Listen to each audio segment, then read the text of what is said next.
नमस्कार साथियों, स्वागत है आप सभी का सत्य एक्सीलेंट यूट्यूब चैनल पे। साथियों, आज की डेट में आपको बताने वाले हैं आईटीआई फर्स्ट ईयर का मोस्ट इम्पॉर्टेंट क्वेश्चन जो बिल्कुल बेसिक है। और बेसिक प्रश्न जो है आईटीआई फर्स्ट ईयर के एग्जाम में पूछा जा रहा है।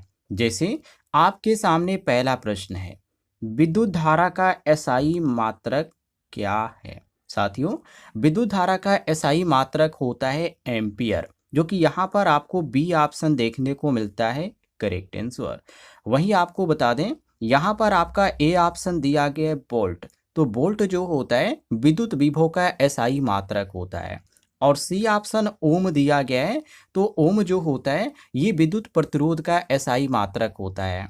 और डी ऑप्शन वाट दिया गया है। तो ये तो विद्युत शक्ति का एसआई मात्रक है। प्रश्न के अनुसार केवल यहाँ पे बी ऑप्शन हमारा सही होगा एम्पियर, क्योंकि ये जो है विद्युत धारा का एसआई मात्रक है।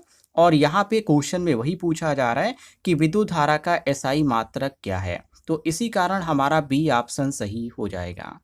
आगे देखिए, अगले प्रश्न में पूछा जा रहा है किसी पदार्थ का ताप गुणांक मतलब टेम्परेचर कोफिशिएंट ऋणात्मक निगेटिव होता है। मतलब निगेटिव कब होता है, कापर पे होता है या एल्युमिनियम पे होता है या कार्बन पे होता है या चांदी पे होता है। तो ये होता है साथियों ऑप्शन सी कार्बन पे, क्योंकि आप सभी को मालूम है ताप बढ़ने पर इसका जो प्रतिरोध होता है वो घटता है। तो इसका जो ताप गुणांक होता है ऋणात्मक होता है। ऑप्शन आपका यहाँ पे सी जो होगा ये करेक्ट आंसर हो जाएगा। वहीं हम अदर ऑप्शनों की बात करें, जैसे पहला ऑप्शन तांबा दिया गया है। तो तांबा पे क्या होता है कि जैसे आप ताप बढ़ाएंगे तो इसका जो प्रतिरोध होता है वो बढ़ता है, इसलिए निगेटिव ताप गुणांक होता है। और यहाँ पे आपका दिया गया है एल्युमिनियम। तो एल्युमिनियम क्या होता है, इसका भी ताप गुणांक जो होता है ये धनात्मक होता है। और सी ऑप्शन दिया गया कार्बन। तो कार्बन तो हमारा सही है ही। और यहाँ पे डी ऑप्शन दिया गया चांदी। तो चांदी जो होता है एक अच्छा चालक माना जाता है। तो चालक होने के बावजूद भी इसका जो ताप गुणांक होता है धनात्मक होता है, ये ध्यान रखिएगा।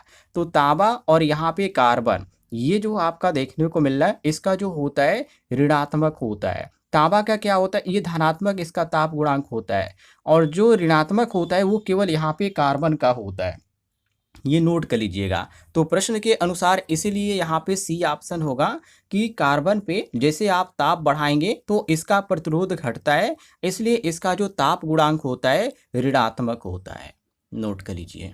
आगे देखिए, अगले प्रश्न में पूछा जा रहा है फ्यूज तार बनाने के लिए सामान्यतः किस मिश्र धातु का उपयोग किया जाता है।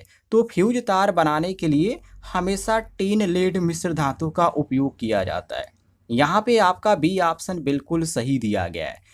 यहाँ पे टिन लेड मिश्र धातु का उपयोग इसलिए किया जाता है क्योंकि इसका जो गलनांक होता है बहुत ही कम होता है। मतलब जैसे ही धारा अधिक इसमें प्रवाहित होगी तो ये खुद को पिघला लेता है और खुद को पिघलाकर एक तरह से सुरक्षा देता है, क्योंकि जब यहाँ पे खुद पिघल जाएगा तो आगे धारा प्रवाहित नहीं होगी। फ्यूज तो आपने देखा ही होगा जो सबके घरों में यूज किया जाता है। हालांकि बहुत सारे लोगों के घरों में एमसीबी देखने को मिलेगा, लेकिन फ्यूज भी आपने जरूर देखा होगा। तो फ्यूज जो होता है ये इस प्रकार काम करता है। ऑप्शन आपका यहाँ पे बी जो दिया गया है ये करेक्ट आंसर होगा। और ए ऑप्शन नाइक्रोम दिया गया है। तो नाइक्रोम का जो उपयोग किया जाता है हीटिंग एलिमेंट बनाने में किया जाता है। और यहाँ पे सी ऑप्शन स्टील दिया गया है। तो स्टील तो फ्यूज तार के लिए सही नहीं है क्योंकि ये काफ़ी हार्ड होता है, तो हम इसका इस्तेमाल नहीं कर सकते। और डी ऑप्शन कापर दिया गया है। तो कापर का जो गलनांक होता है ये काफ़ी अधिक होता है, तो फ्यूज में भी इसका हम इस्तेमाल नहीं कर सकते, ये भी गलत है। प्रश्न के अनुसार केवल यहाँ पे बी ऑप्शन हमारा सही हो जाएगा। आगे देखिए, अगले प्रश्न में पूछा जा रहा है कि विद्युत शक्ति का सूत्र कौन सा है। साथियों, विद्युत शक्ति का सूत्र होता है P बराबर VI। देखिए यहाँ पे कौन सा ऑप्शन मैच कर रहा है।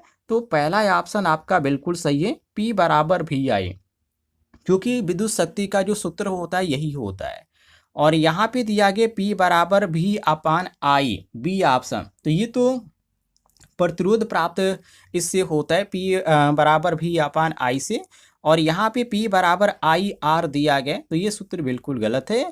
और आर अपान भी, तो ये कोई यहाँ पे संबंधी नहीं बनेगा, तो ये भी आपका गलत है। केवल प्रश्न के अनुसार हमारा ए ऑप्शन यहाँ पे सही हो जाएगा। आगे देखते हैं।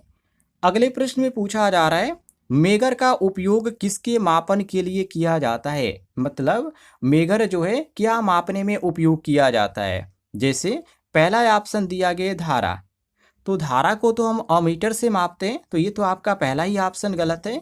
और बी ऑप्शन वोल्टेज दिया गया है, तो वोल्टेज को हम वोल्ट मीटर से मापते हैं, तो ये भी गलत है। और सी ऑप्शन दिया गया इंसुलेशन प्रतिरोध, तो ये बिल्कुल यहाँ पे आपका सही होगा, क्योंकि साथियों मेगर का उपयोग जो किया जाता है केबल और ट्रांसफार्मर की जो इंसुलेशन गुणवत्ता होती है उसको जांचने में इसका उपयोग किया जाता है, तो इसी कारण यहाँ पे हमारा सी ऑप्शन सही होगा। और डी ऑप्शन आवृत्ति दिया गया है, तो आवृत्ति जो होता है ये फ्रीक्वेंसी मीटर से मापा जाता है, ये ध्यान रखिएगा। प्रश्न में जो पूछा जा रहा है उसके अनुसार चले हम, तो ऑप्शन हमारा यहाँ पे सी जो होगा ये करेक्ट आंसर हो जाएगा। आगे देखते हैं। अगले प्रश्न में पूछा जा रहा है कि विद्युत चालक का प्रतिरोध किन कारकों पे निर्भर करता है। जैसे केवल लंबाई पे, बी ऑप्शन केवल अनुप्रस्थ क्षेत्रफल पर, सी ऑप्शन केवल पदार्थ की प्रकृति पर, और सी ऑप्शन डी ऑप्शन दिया गया लंबाई, क्षेत्रफल तथा पदार्थ की प्रकृति पर। तो ये आपका बिल्कुल यहाँ पे डी ऑप्शन सही हो जाएगा, क्योंकि सूत्र आपका होता है आर बराबर रो एल अपान ए, ठीक है। तो इसके अनुसार आप देखेंगे तो ये जो है लंबाई पर, क्षेत्रफल पर, और जो यहाँ पे पदार्थ की जो यहाँ पे दिया गया प्रकृति, ये इस पे निर्भर करता है। तो ऑप्शन आपका यहाँ पे डी जो होगा ये करेक्ट आंसर होगा। केवल लंबाई कहना गलत हो जाएगा, केवल अनुप्रस्थ क्षेत्रफल कहना गलत होगा, और केवल पदार्थ की प्रकृति भी कहना गलत होगा, क्योंकि ये सभी पे निर्भर करता है, किसी एक चीज पे निर्भर नहीं करता है, ध्यान रखिएगा। आगे देखते हैं। अगले प्रश्न में पूछा जा रहा है कि फ्लेमिंग का बायां हाथ नियम किसके लिए प्रयोग किया जाता है। तो बाएं हाथ का जो नियम होता है ये मोटर में प्रयोग किया जाता है। जी हाँ, यहाँ पे आपका बी ऑप्शन बिल्कुल सही हो जाएगा, क्योंकि चालक पर लगाने वाला जो बल होता है उस बल की जो दिशा ज्ञात की जाती है वो फ्लेमिंग के बाएं हाथ के नियम से ही ज्ञात की जाती है। तो इसी कारण यहाँ पे हमारा बी ऑप्शन जो होगा ये करेक्ट आंसर हो जाएगा। या आप ऐसे भी कह सकते हैं कि जो फ्लेमिंग के बाएं हाथ का नियम होता है ये दिशा ज्ञात करने के लिए उपयोग किया जाता है। क्लियर है। और ए ऑप्शन दिया गया जनरेटर, तो जनरेटर में क्या होता है कि इसमें जो काम करता है दायां हाथ का नियम काम करता है। मोटर की केस में बाएं हाथ का नियम काम करता है, और जनरेटर की केस में साथियों दाएं हाथ का नियम प्रयोग किया जाता है, फ्लोमिंग का दाएं हाथ का नियम। और सी ऑप्शन ट्रांसफार्मर दिया गया है, तो ट्रांसफार्मर तो विद्युत चुंबकीय का जो प्रेरण का सिद्धांत है उस पर काम करता है। और रेक्टिफायर की बात करें तो रेक्टिफायर का एक ही काम होता है एसी को डीसी में बदलने का, नोट कर लीजिएगा। प्रश्न के अनुसार जो हमारा सही होता है केवल ऑप्शन बी होता है करेक्ट आंसर। आगे देखिए। अगले प्रश्न में पूछा जा रहा है कि सेल में रासायनिक ऊर्जा किस ऊर्जा में परिवर्तित होती है। सेल आपने देखा होगा, रासायनिक जो ऊर्जा होती है, जैसे विद्युत से क्या होता है बल्ब जल जाता है आपका, तो सेल से भी क्या होता है, सेल से भी आपका बत्ती जल जाता है, बल्ब की तरह जल जाता है। तो ये बैटरी है, और बैटरी जो है रासायनिक है, तो ये क्या कर रहा है विद्युत में बदल दे रहा है। तो हम यहाँ पे कहेंगे विद्युत ऊर्जा यहाँ पे बिल्कुल सही हो जाएगा, क्योंकि सेल जो है रासायनिक ऊर्जा को क्या करता है विद्युत ऊर्जा में परिवर्तन करता है। तो ये आपका यहाँ पे सी ऑप्शन जो है ये करेक्ट आंसर होगा। और ए ऑप्शन दिया गया उष्मा ऊर्जा, तो ये तो सेल का नहीं देखने को मिल रहा है, ये उष्मा ऊर्जा इससे बिल्कुल संबंधित नहीं है। और यहाँ पे बी ऑप्शन दिया गया यांत्रिक ऊर्जा, तो यांत्रिक ऊर्जा जो होता है ये मोटर पे कार्य करता है। मोटर की केस में आपको देखने को मिलेगा, क्योंकि मोटर जो होता है घूमने वाला होता है। मोटर आपने देखा होगा, मान लीजिए ये मोटर है, ठीक है, और इधर जो है आपका ये है, और आप इसे लाइन यहाँ पे प्रवाहित कर रहे हैं, इनपुट दे रहे हैं। तो ये जो होगा मान लीजिए आप चारे वाले मशीन पे आप इसको क्या कर दिए, यहाँ पे साथियों पट्टे लगाकर आप चारे वाले मशीन पे आप लगा दिए। तो ये विद्युत सप्लाई से क्या हो रहा है, ये चारे वाले मशीन चल रहा है, मतलब एक तरह से ये क्या कर रहा है यांत्रिक कार्य में यहाँ पे बदल रहा है। तो हम यहाँ पे कहेंगे साथियों यांत्रिक कार्य जो है ये मोटर की केस में देखने को मिलता है। और विद्युत ऊर्जा जो है ये आपका सेल से काम कर सकता है, मतलब कि सेल जो है बदल सकता है रासायनिक ऊर्जा को विद्युत ऊर्जा में। और यहाँ पे दिया गया डी ऑप्शन प्रकाश ऊर्जा। तो प्रकाश ऊर्जा जो है जैसे बल्ब बढ़ता है तो बल्ब क्या करता है, प्रकाश देता है।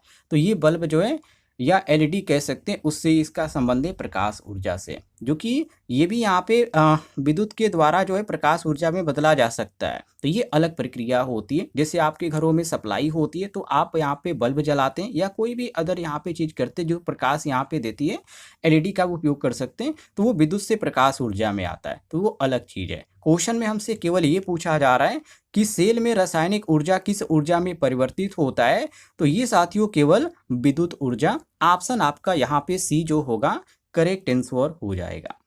आगे देखिए, अगले प्रश्न में पूछा जा रहा है कि निम्न में से कौन सा अर्धचालक पदार्थ है। जैसे अभ्रक दिया गया है, तो अभ्रक तो एक अच्छा कुचालक माना जाता है। और यहाँ पे दिया गया बी ऑप्शन सिलिकॉन, तो ये आपका सिलिकॉन बिल्कुल सही हो जाएगा, क्योंकि साथियों सबसे अधिक जो अर्धचालक पदार्थ माना जाता है अच्छा, वो यहाँ पे सिलिकॉन माना जाता है। और इलेक्ट्रॉनिक उपकरणों में इसका ज़्यादातर उपयोग भी किया जाता है। तो ऑप्शन आपका यहाँ पे बी जो होगा करेक्ट आंसर हो जाएगा। और ए ऑप्शन यहाँ पे अभ्रक दिया गया है, तो अभ्रक जो है एक अच्छा विद्युत का कुचालक है।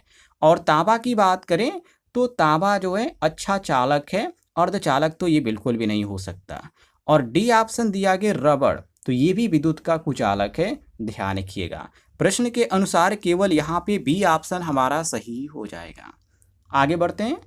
अगले प्रश्न में पूछा जा रहा है कि घरेलू वायरिंग में एमसीबी का मुख्य कार्य क्या है। एमसीबी मतलब क्या होता है, मिनिएचर सर्किट ब्रेकर इसका पूरा नाम होता है। तो ये घरेलू में यहाँ पे पूछा जा रहा है कि घरेलू वायरिंग में एमसीबी का मुख्य कार्य क्या है। तो सुरक्षा के तौर पे इसका इस्तेमाल किया जाता है, लेकिन किस तरह की सुरक्षा, ओवरलोड से और शॉर्ट सर्किट से, ये ध्यान रखिएगा। ये दोनों से सुरक्षा के लिए हम एमसीबी का उपयोग करते हैं। और ए ऑप्शन दिया गया वोल्टेज बढ़ाना, तो ये बिल्कुल गलत है, क्योंकि वोल्टेज बढ़ाने और घटाने का काम जो करता है वो ट्रांसफार्मर करता है। और यहाँ पे बी ऑप्शन दिया गया बिजली संग्रहित करना, तो ये तो बैटरी का काम होता है, क्योंकि बैटरी को जब आप चार्ज करते हैं तो एक तरह से बैटरी में विद्युत जो ऊर्जा होती है संग्रहित तो हो जाती है, फिर आप दूसरे जगह या कहीं और भी आप उपयोग करते हैं, तो ये इसमें आपको देखने को मिलता है। और डी ऑप्शन दिया गया धारा मापना, तो धारा मापने का काम जो होता है अमीटर का होता है, ये सबको मालूम है। प्रश्न के अनुसार जो हमारा सही होगा केवल ऑप्शन सी होगा करेक्ट आंसर। आगे देखिए, अगले प्रश्न में पूछा जा रहा है कि किसी चालक का प्रतिरोध आधा करने के लिए क्या किया जाएगा।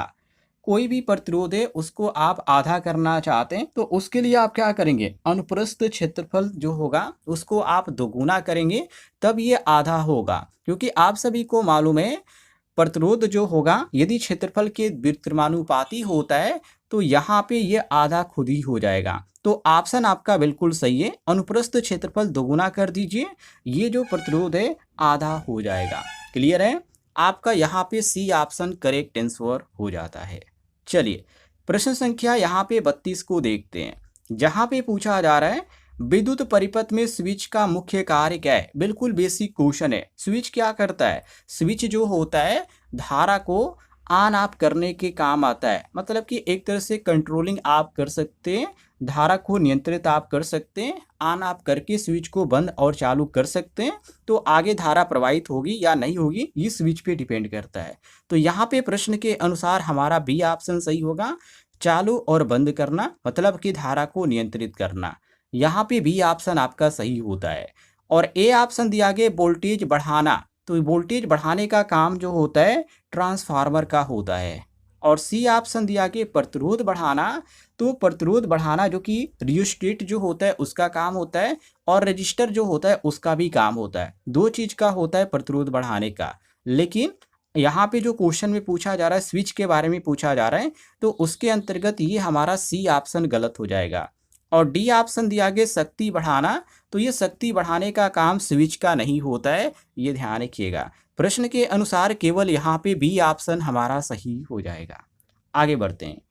अगले प्रश्न में साथियों पूछा जा रहा है विद्युत चालकता सबसे अधिक किसकी होती है, जैसे टंगस्टन, चांदी, निक्रोम और सीसा। तो सबसे अधिक चांदी की होती है, क्योंकि जितने भी यहाँ पे धातु दिए गए इसमें सबसे अधिक जो चालकता होती है वो चांदी में मानी जाती है। ये ध्यान रखिएगा, मतलब कि आसानी से कोई भी यहाँ पे दिक्कत नहीं होता है इसमें यहाँ पे विद्युत सप्लाई में। बाकी टंगस्टन में दिक्कत होता है, नाइक्रोम में होता है, शीशा में तो बिल्कुल भी नहीं।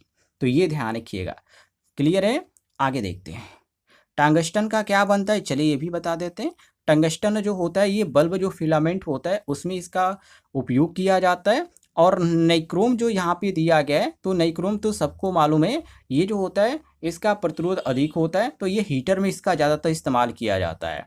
और शीशा की बात करें तो इसकी जो चालकता होती है बहुत ही कम होती है, तो इसका हम चालक में तो उपयोग बिल्कुल भी नहीं कर सकते हैं। इसीलिए यहाँ पे हमारा बी ऑप्शन होगा चांदी, बिल्कुल करेक्ट आंसर। आगे देखिए अगले प्रश्न में साथियों पूछा जा रहा है कि निम्नलिखित में से कौन सा एसी मोटर है, जैसे इन्वर्सल मोटर। तो इन्वर्सल मोटर ऐसा मोटर है जो ये एसी पर भी काम करता है और डीसी पर भी काम करता है। इन्वर्सल मोटर, इसको ध्यान रखिएगा, लेकिन क्वेश्चन में केवल एसी की बात की गई है, तो इन्वर्सल मोटर हमारा गलत हो जाएगा। और बी ऑप्शन दिया गया डीसी मोटर।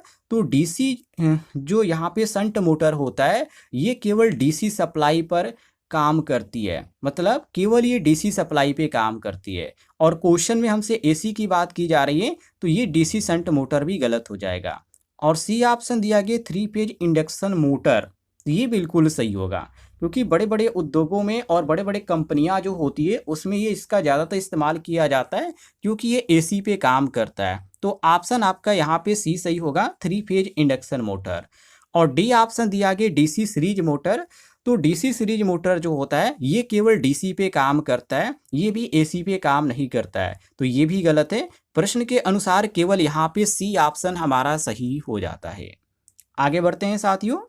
अगले प्रश्न में पूछा जा रहा है कि विद्युत परिपथ में ओपन सर्किट होने पर क्या होगा। देखिए ओपन सर्किट होने पे धारा प्रवाहित नहीं होगी, और जब धारा प्रवाहित नहीं होगी तो आगे सप्लाई भी नहीं जाएगी।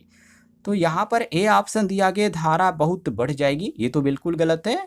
और शून्य धारा हो जाएगी, ये बिल्कुल आपका सही होगा, क्योंकि धारा प्रवाहित ही नहीं होगी ओपन सर्किट में, तो आगे धारा प्रवाहित नहीं होगी, मतलब यहाँ पे शून्य हो जाएगा। क्लियर है? यहाँ पर आपका बी ऑप्शन करेक्ट आंसर हो जाता है। चलिए प्रश्न संख्या 36 को देखिए, जहाँ पे पूछा जा रहा है कि विद्युत शक्ति का एसआई मात्रक क्या है। ये तो काफ़ी इजी क्वेश्चन है, सबको मालूम है। चलिए क्रम वाइज आपको बताते हैं।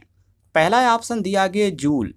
तो जूल जो है ये ऊर्जा का एसआई मात्रक है, नोट करते रहिएगा। और वाट की बात करें तो ये विद्युत शक्ति का एसआई मात्रक है। और हमसे क्वेश्चन में क्या पूछा जा रहा है, विद्युत शक्ति के बारे में ही पूछा जा रहा है, तो हम यहाँ पे कहेंगे बी ऑप्शन जो दिया गया है ये बी ऑप्शन हमारा करेक्ट आंसर होगा। और सी ऑप्शन दिया गया न्यूटन। तो न्यूटन जो होता है ये बल का एसआई मात्रक होता है। और डी ऑप्शन कूलाम दिया गया है, तो ये विद्युत आवेश का एसआई मात्रक होता है। क्लियर है? तो हमारा जो प्रश्न में पूछा जा रहा है उसके अनुसार जो सही होता है केवल ऑप्शन बी हो जाता है करेक्ट आंसर। आगे देखिए अगले प्रश्न में पूछा जा रहा है कि निम्न में से कौन सा सुरक्षा उपकरण है, जैसे fuse, B option transformer, C option generator, D option motor. तो फ्यूज यहाँ पे सही हो जाएगा, क्योंकि फ्यूज का उपयोग हम सुरक्षा के लिए करते हैं, और क्वेश्चन में यही चीज़ पूछा जा रहा है कि निम्न में से कौन सा सुरक्षा उपकरण है, तो फ्यूज है। ट्रांसफार्मर तो सुरक्षा के लिए नहीं किया जाता है, ये केवल वोल्टेज परिवर्तन के लिए किया जाता है। और जनरेटर की बात करें तो ये विद्युत उत्पादन के लिए किया जाता है। और मोटर जो होता है ये जो होता है विद्युत ऊर्जा को यांत्रिक ऊर्जा में बदलने के लिए होता है। तो प्रश्न में जो पूछा जा रहा है उसके अनुसार जो हमारा सही होता है केवल ऑप्शन ए होता है करेक्ट आंसर। आगे बढ़ते हैं साथियों। अगले प्रश्न में पूछा जा रहा है कि ओम का एसआई मात्रक किसका है, मतलब ओम का एसआई मात्रक किसका है, प्रतिरोध का। यहाँ पे आपका बी ऑप्शन सही है, क्योंकि ओम जो है प्रतिरोध का एसआई मात्रक है। और ए ऑप्शन धारा दिया गया है, तो इसका तो एसआई मात्रक एम्पियर होता है।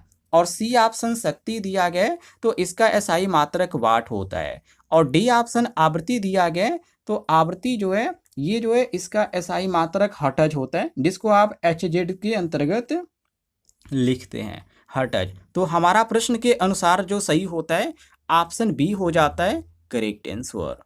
आगे देखते हैं साथियों, अगले प्रश्न में पूछा जा रहा है कि 1 किलोवाट मतलब कि 1 kW बराबर होता है। तो 1 किलोवाट बराबर होता है 1000 वाट। जी हाँ, 1000 वाट, जो कि यहाँ पे आपको सी ऑप्शन देखने को मिलता है करेक्ट आंसर। और यहाँ पे 100 वाट की बात करें तो ये 0.1 किलोवाट के बराबर होता है। और 500 वाट की बात करें तो ये 0.5 किलोवाट के बराबर होता है। और 10,000 यहाँ पे दिया गया है तो ये 10 किलोवाट के बराबर होगा। नोट कर लीजिएगा, प्रश्न में जो पूछा जा रहा है उसके अनुसार केवल यहाँ पे सी ऑप्शन हमारा सही हो जाता है।